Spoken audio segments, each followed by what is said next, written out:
You are listening to the Will Power Podcast. Welcome to the show. I am Will Holdren, and I talk with some of the most influential CEOs, entrepreneurial leaders, and thought leaders to reveal the secrets that have led to their success.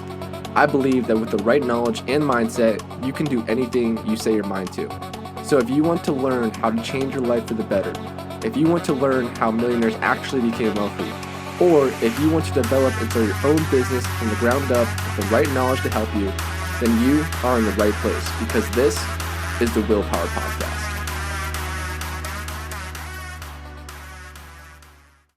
How are we doing, everyone? My name is Will Holdren. I'm the host of the Willpower Podcast. Today, we have an incredible mom of four and an entrepreneur, and her name is Maria Moore. She's based out of California. And Maria is actually a multi-award-winning author, which in itself is very impressive. But on top of that, she has actually founded the Castleucci Napa Valley, and that is a luxury wine and real estate brand. And like I mentioned, that's also based out of California. And she's also director of a nonprofit called Roots of Peace. So she's got her hands in a bunch of different pies, but it's an absolute honor to have her on here. So first and foremost, Maria, thank you so much for joining me today. Thanks, Will. Thanks for having me. Yeah, my pleasure. I love everything you're up to, especially because you're also in the nonprofit world, which I think is an amazing thing to be doing as an entrepreneur that's successful in other areas. But starting out, I want to ask you a question that I ask all of my guests, which is one, what makes you want to take time out of your busy day to hop on podcasts like these to share your story? It's a great question. I really think that getting your word out there, your purpose out there, and sharing your inspiration with other people can help others grow into the best version of themselves. And, I think we're always out in the world kind of marketing ourselves. So whether you're an entrepreneur or not, I think, everyone has a great story to tell. And especially in business, especially when you are, working for yourself, it's a great way to promote what you're doing, but also give purpose to what you're doing and being creative and kind of spreading that. So Finding that deeper meaning. I like that. So you're obviously a mom of four, you're an author, business owner. So that means you are super, super busy. But starting out before you obviously got into everything you're into now, I mean, did you grow up as an entrepreneur? How did you kind of get that entrepreneurial bug where you decide, I'm going to work for myself? it's definitely not for everybody. So I always kind of start out by saying you're born with it or you're not, kind of a thing. But I do feel like my greatest inspiration was from my father. So I'm first generation American to Italian born parents. And my parents came to this country with nothing. Literally, my father came with $200 in his pocket and created an incredibly successful real estate development company that's now been around for 50 years.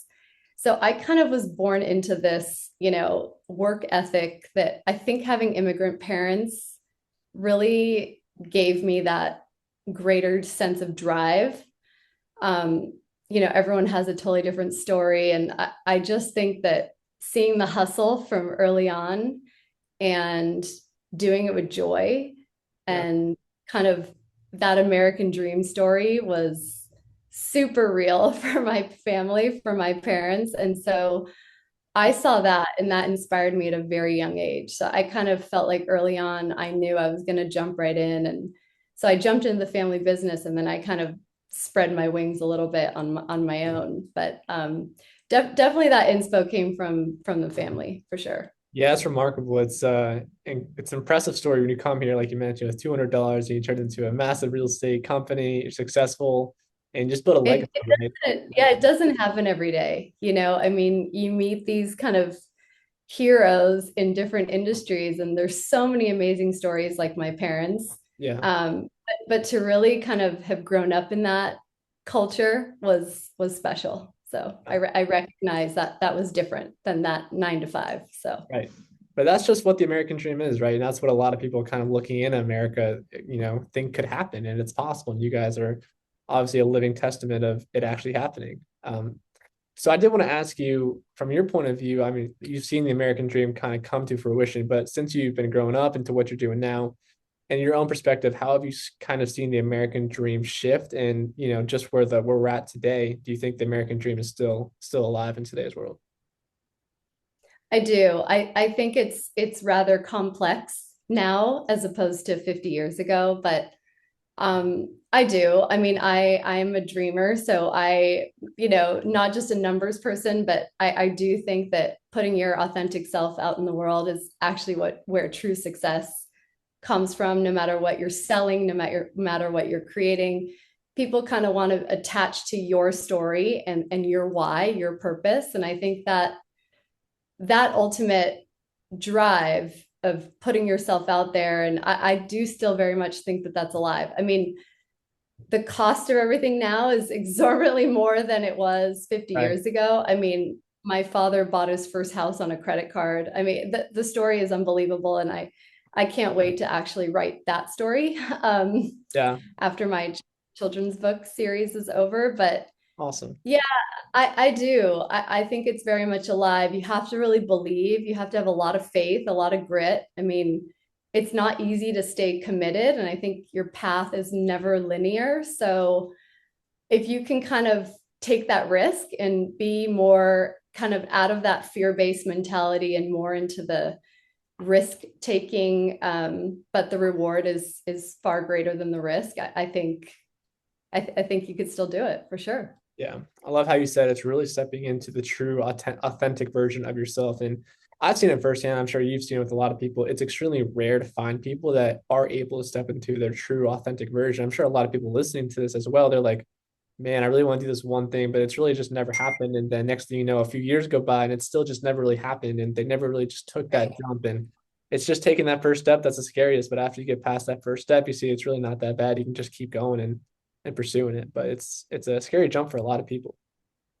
It is. It was for me as well. I think you have to also have like a true intention. Like, why am I doing this? What am I doing it for? I think when the end result is more than just financial gain, I really think that's where true success comes from. It's like it reflects your values and your vision. There's a clarity and like consistency to it, but there's like a courage to evolve. I think we're all trying to evolve as people aside from our businesses. So I think entrepreneurship really marries those two. So Yeah. yeah, I encourage all of you listening, if you have a great story to tell, um, or you have like a great idea, it takes a village. You don't have to start alone. You can team up with someone. It could be a family affair. I mean, whatever you think would drive that success. But I really do think there needs to be more authentic leaders out in the world and kind of creating that next generation. So Yeah. And like you mentioned, it does take a team, right? So it's important to find your tribe, find people that can help you reach that goal for you. Obviously, it's a family company and you get great mentors obviously around you, help you get started, help you out in that realm. yes. And other people, you just find partners. And there's people out there that want to help you, but it's you just making the effort going out and finding those different types of people. It's super interesting. Like my father's generation, everything was about, warming a chair 10 hours a day, 7 days a week.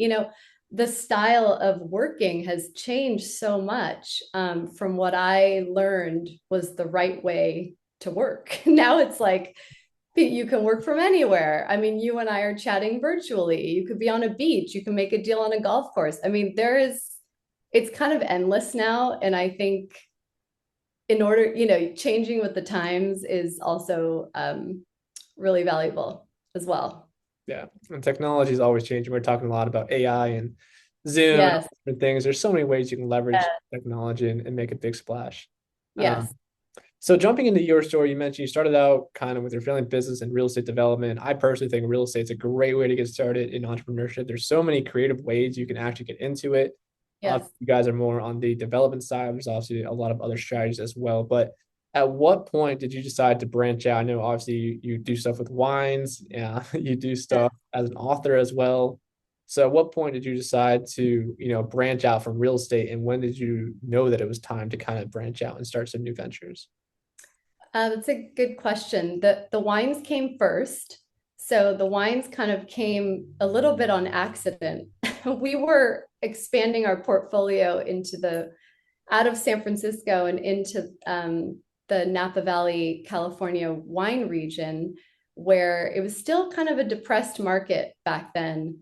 And we felt that the market in San Francisco was so hot, things were overpriced. It wasn't the right time to buy and develop. And so Yeah.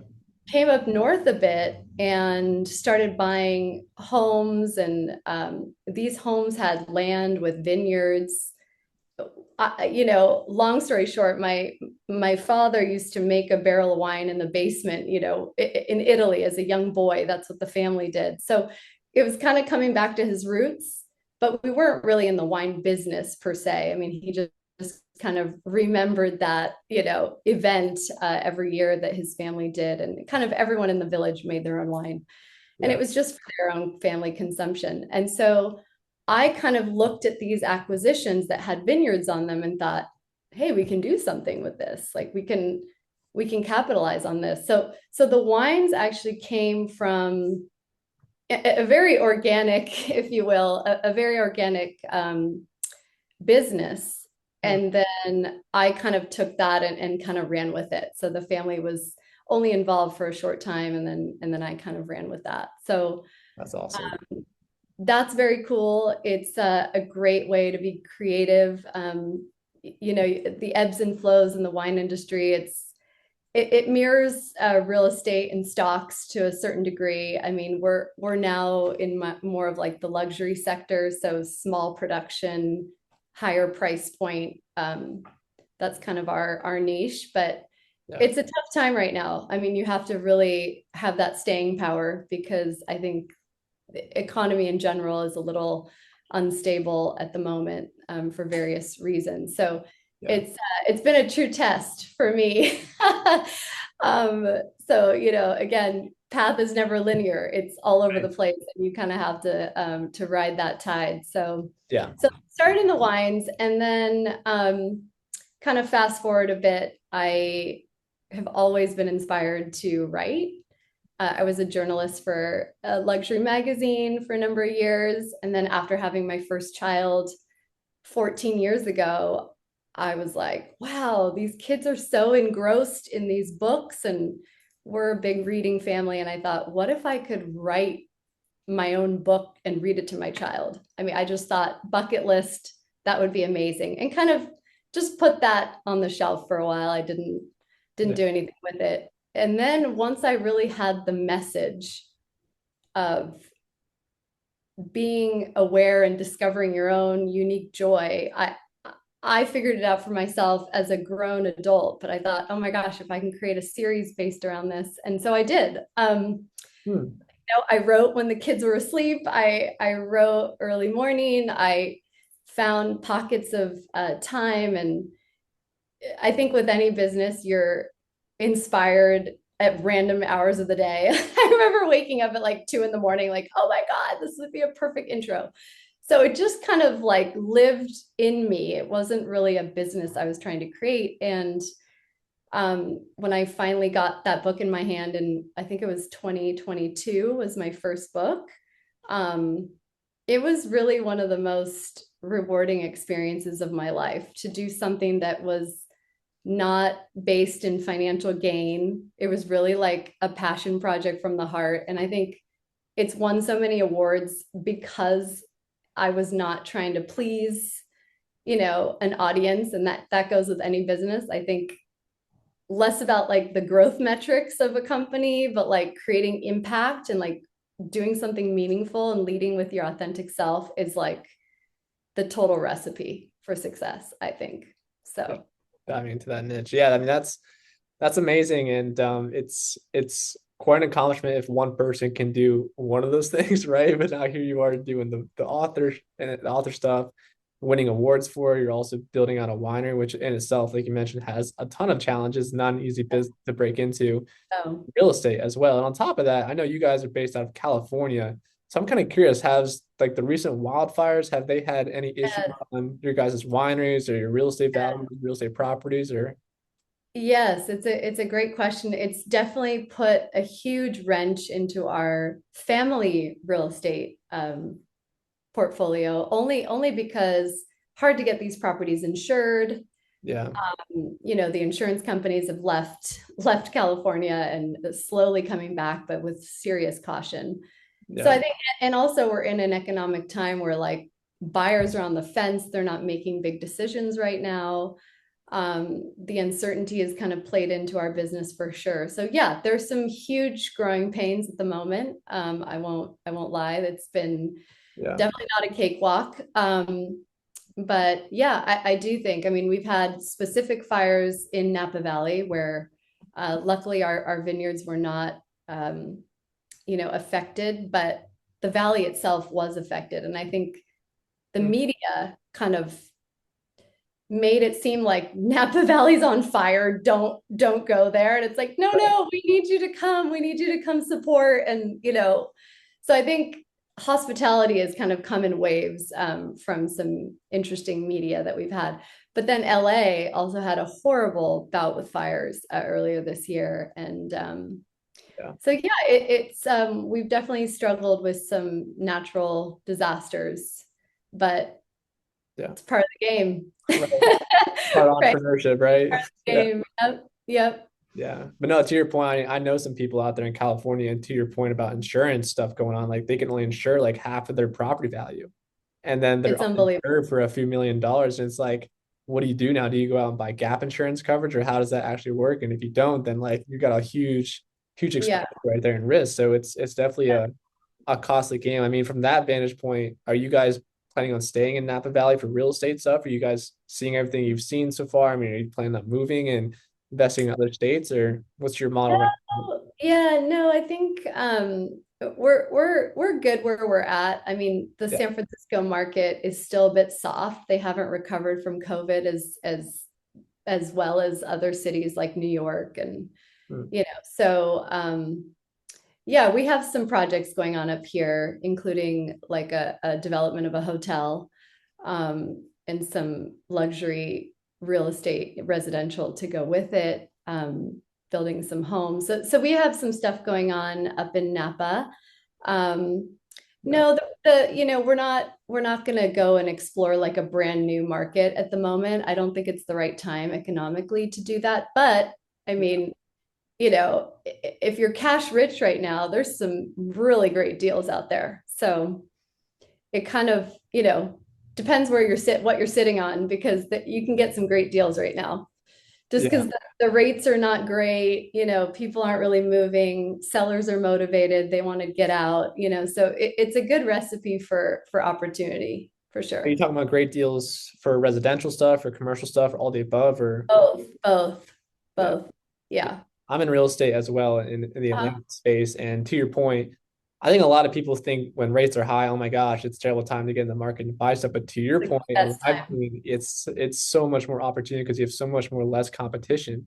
Yes. You can go out there and get a property for a cheaper overall purchase price and have a higher Right. interest rate. And I'd much rather have that than have a Yes. lower interest rate and a much higher purchase price, right? Yeah, It's if you can kind of weather the storm for a couple of years, then you just refinance and you're back where where you were comfortable. It's kind of that 2 or 3 years of you know just got can to you go through it. Yeah. hold on to it? Yeah. So if the numbers make sense, it's actually an amazing time to buy. Yeah. So Yeah. mhm, I agree with you on that. yeah, So I want to talk to you a little bit on the winery part of things. I mean, I've seen some people how that works. I mean, you guys are from Italy, so I'm sure you have the whole thing from one to step 10, like all the way down, where you guys do everything in-house. I mean, how does that winery process actually work? I mean, you guys are growing the grapes, are you guys doing yeah. everything? Are you guys outsourcing the wine coming in, or how does that work? Yeah, so our main vineyard property is in Oakville. So it's if your viewers know like Opus One or Silver Oak, like we're right in that neighborhood. So we're Yeah. pretty fortunate to have a great estate there. And we farm our own fruit. So it's all estate fruit. We have other vineyards that we farm and we sell the fruit. So we only make from this one particular property now. So Gotcha. um, yeah, so it's truly like from grape to bottle, we are involved in every single step. So That's it's pretty fun because my day is never the same. I'm either like in a vineyard, I'm writing yeah. an S, I'm like doing the mom thing, it's Yeah. You have to like the variety because Yeah, there's a lot of variety what in my day for sure. definitely keeps it interesting. I'm Yeah. curious, how many acres of like vinery or do you guys actually have, and how much wine can you produce in a year from like the vinery acres that you guys have? Yeah, so we're pretty small, but that was by design. Just because this is like an offshoot of our main business is real estate. Right, But right. we currently farm, I would say about 30 acres, Okay. but we only make about 750 cases a year. So Call that's it, a call lot. it a Yeah. thousand. Yeah, so we sell the fruit to other local wineries. Okay. Got it. Mhm. Got it. Yeah, so we make a Cabernet, we make an estate Bordeaux blend wine, we make a Bordeaux blend rosé, and also a Sauvignon Blanc. So Mm. What's your yeah, favorite? What's your I'll favorite? have to send it to you. Yeah. This year so far, the Sauv Blanc is pretty awesome because we're doing it in French oak. So it's actually a barrel aged Sauv Blanc that I've never done Wow. before. So it's a very special wine. It's kind of equivalent to like a Chablis in France. So Okay. it can age. It's a beautiful wine. And then our rosé, I'm kind of like a white gal. Okay. Uh, the Yeah. rosé is another favorite because it's Merlot, Petit Verdot, and Cab Franc in there. So it's a very French style. We have a French winemaker, so it kind of we're like European to the max over here. But That it's makes fun. it good. Yeah, that's what makes it Yeah, good. I'll have to send you some. Yeah, definitely. That Sure. sounds amazing. I mean, I definitely love wine. I don't know enough to be dangerous, you know what I mean, with all Yeah. that kind of stuff. But Yeah, it's fun to learn. It's so different. I mean, when you're out in the vineyard with my team, it's like you can learn more in an hour in the vineyard than you could reading like 12 books. I mean, it's yeah. just that kind of in person. Mm, It's like a workshop in the dirt. I mean, you learn more about why you do certain things, what practices, you do to cultivate the best product, and it's really cool. yeah, Really, really. just being in that environment. But I think that'd be such a cool business to have, like a wine, your own wine brands and all that kind of stuff. So I think that's super cool. Yeah, Yeah. it's fun. It can get dangerous though because you're dealing with Mother Nature. It's like your Yeah. crop could be wiped out and then you have nothing. So Have you had it that happen?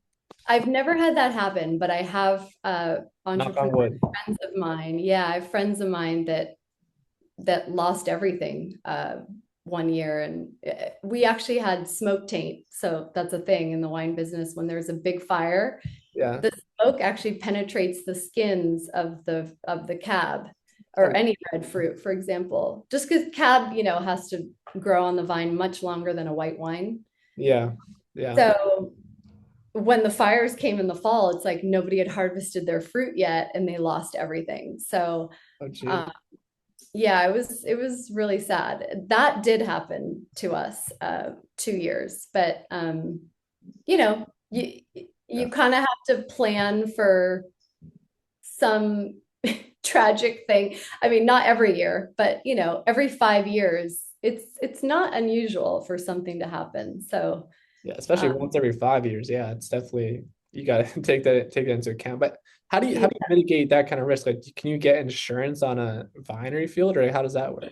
you can get crop insurance. I mean, we're so small in the whole scheme of like the wine industry that I don't have that. It doesn't pencil for me, but for Yeah. some vintners that own, hundreds of acres, it would be worthwhile. Yeah. Got it. Okay.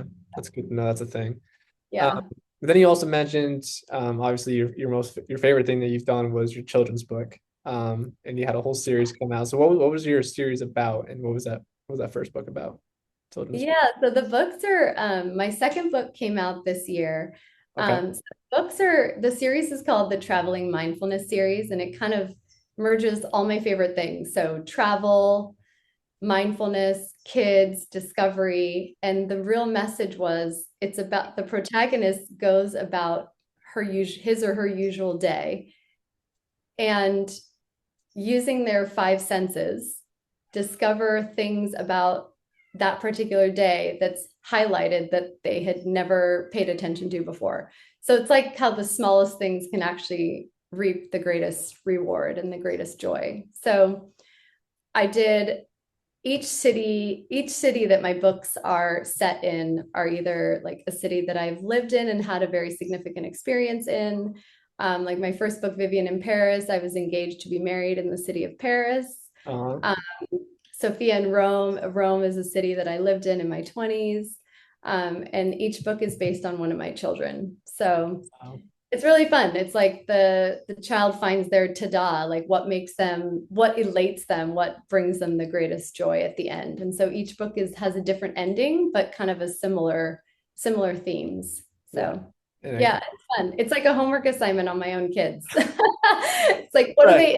what do they love? And then they go through the city. And so Yeah. there's cultural, there's French in the first book, Italian in the second book, and Yeah. Well, it's I think fun. you deserve a Mom of the Year award for doing that because you're probably reading books to your kids and it's like, yeah, this is about you, you know? And I know. Yeah, it's really cool. I hope, when they're older, they'll appreciate it. yeah. Yeah. Yeah. Did you self-publish them? Did you work with a publishing house or how did that work? I work with a publishing house. It's Amplify Publishing, and their children's section is called Mascot Kids. Okay. And they're based out of Virginia, and they're awesome. Was it hard to get like a publishing contract? And the book market itself is kind of crazy to break into, and a lot of It people are trying to is. write books and be successful, but as you know, it's hard. So was it hard getting a deal with the Amplify Yeah, and I was very lucky. I actually had a dear friend of mine who put me directly in contact with like the person to know. okay. And so I submitted my manuscript, and they loved it. So I got fairly lucky. I mean, I've heard other stories where you submit your manuscript and you just get like no for 20 times before you find Right. one that will pick you up. So it varies. Yeah. I So think I another got lesson, it's more about who you know than what you know, right? So every time. yeah, a Every relationship. time. Yeah. Yeah, So every you said you time. got two books out. So I'm assuming you got two more still coming. Do you have like a launch date Yeah. for these next two books? Yeah, so I actually have a book like away from my series that's coming out in September, and it's a children's yoga book. It's all about discovering your own self through yoga. So that's not part of my series, but that's coming out later this fall. And my next book is my son Dean, who will go to London. I did some studying at the London School of Economics a million years ago and Oh, no. love that city. So that'll come out next year. Okay. Awesome. Yeah. Yeah. Definitely be looking forward to that. Yeah, it's all, great stuff. And, I think what's important is that you find success in one area, right? Get good at that, and then you can diversify out of that. You go into wine as you want to, Yes. become an author, and Yeah. success leaves clues. So you've already seen how to do it. You just kind of switch industries and kind of replicate that. Repeat and repeat. Well, I also think it's like a mentality. It's like you have to, if you have the confidence to put yourself out there. I mean, writing is like a very vulnerable industry. So it's like you're putting your words out in the world in hopes that they are well received.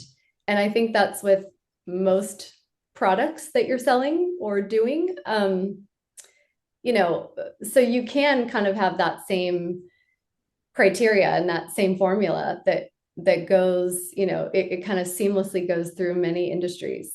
Yeah, So I encourage everyone out there, like if you have a burning desire to do something and it feels important to you and it reflects your value and your vision, I go for it. yeah, yeah. Yeah. So a lot of people want to get into entrepreneurship and they understand that the way to financial freedom is ownership, right? It's having your own company, no matter what it is. That's kind of how you get to that next level in life, I would say. But a lot of Mhm. them look at entrepreneurs as kind of this big, vast, gray area. It's like I have no idea how to take that first step from Yeah. where I'm at to where I want Yeah. to go. I've Yeah. interviewed over 200 entrepreneurs. They all have different stories. They all get into a different way. But I'm just curious. I mean, from your viewpoint, from what you've seen in your life, what is the best way for people to kind of take that first step, and how do you get across that confusion and just that vastness of the gray area of the entrepreneurship realm, right? How do you take that first step into there? I think the first step is clarity of your vision. Like, what are you doing? What problem are you trying to solve?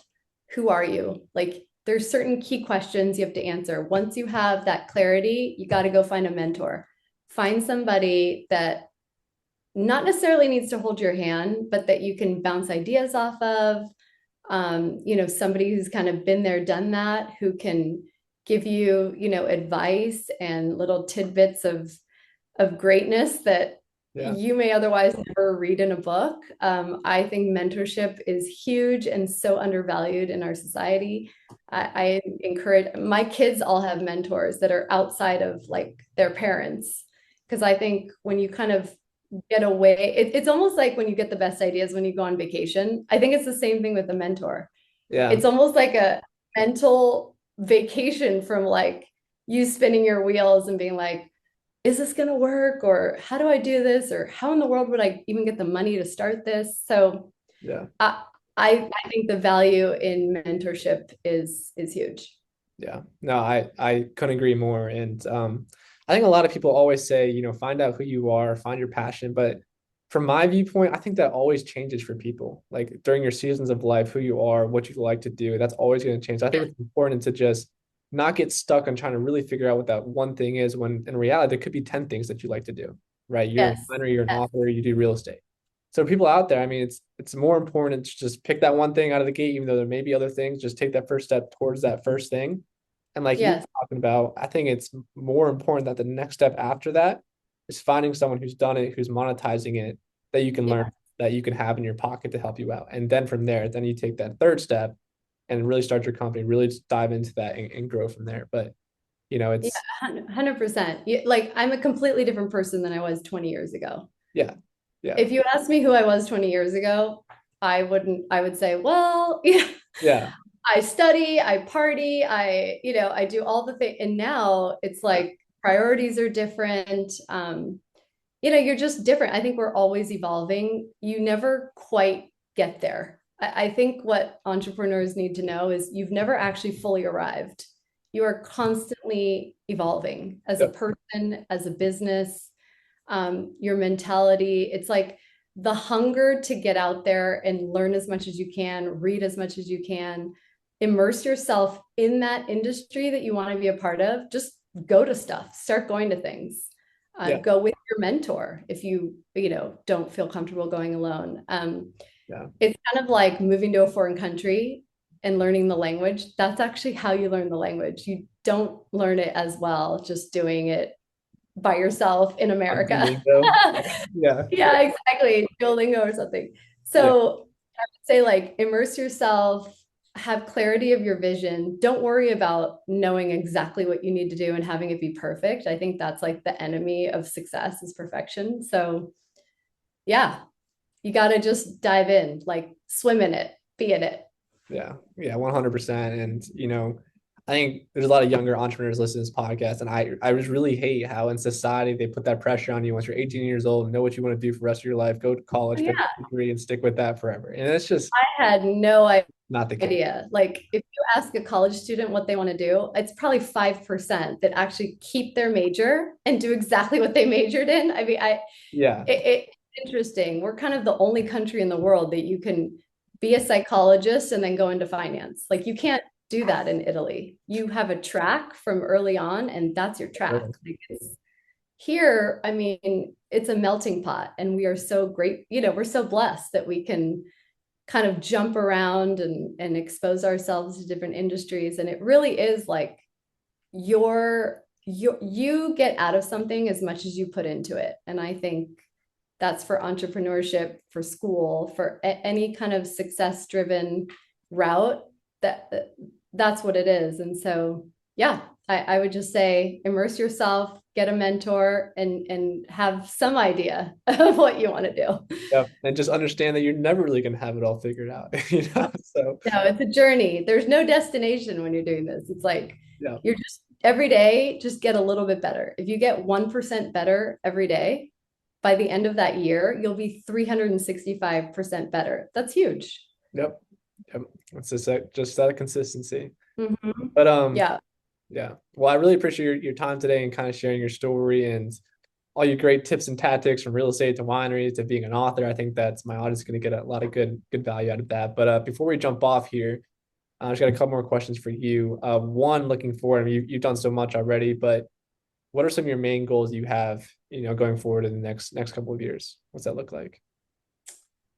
I want to get into teaching workshops, like creative writing workshops.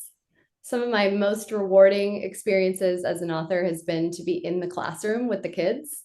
Not only do I read to them, but I've been asked to talk about my process with more middle-aged kids, like sixth, seventh, eighth, and I have absolutely loved it. I mean, these kids are brilliant, and the questions that they ask me, it's very rewarding to have a voice and be able to inspire a young person to go off and do something great. And so Yeah. more of that. Like I actually want to be a mentor to a younger audience. I think shaping the next generation, I am a mother, so I'm kind of already trying to do that in my own home, but in a classroom setting, you really have like their full attention, and I'm not their mom. So they're like, ooh, who's this new like fun guest we have today? And so Right. I would like to break into doing more workshops in the classroom.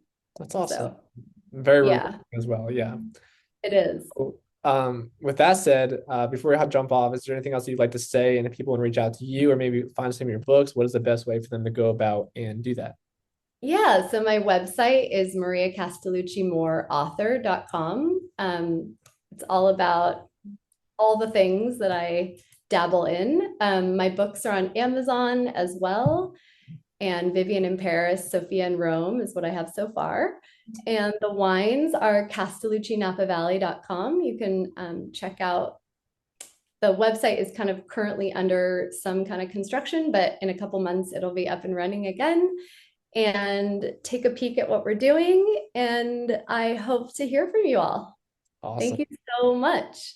Awesome. Yeah, guys, definitely go check it out. I know I'm gonna be checking out the wine page once it gets updated. Sounds Awesome. good. Yeah, but there Thanks, you go. Will. Yeah, there you have it. Maria Moore, thank you so much for joining me today. Thank you, Will. It's been a pleasure.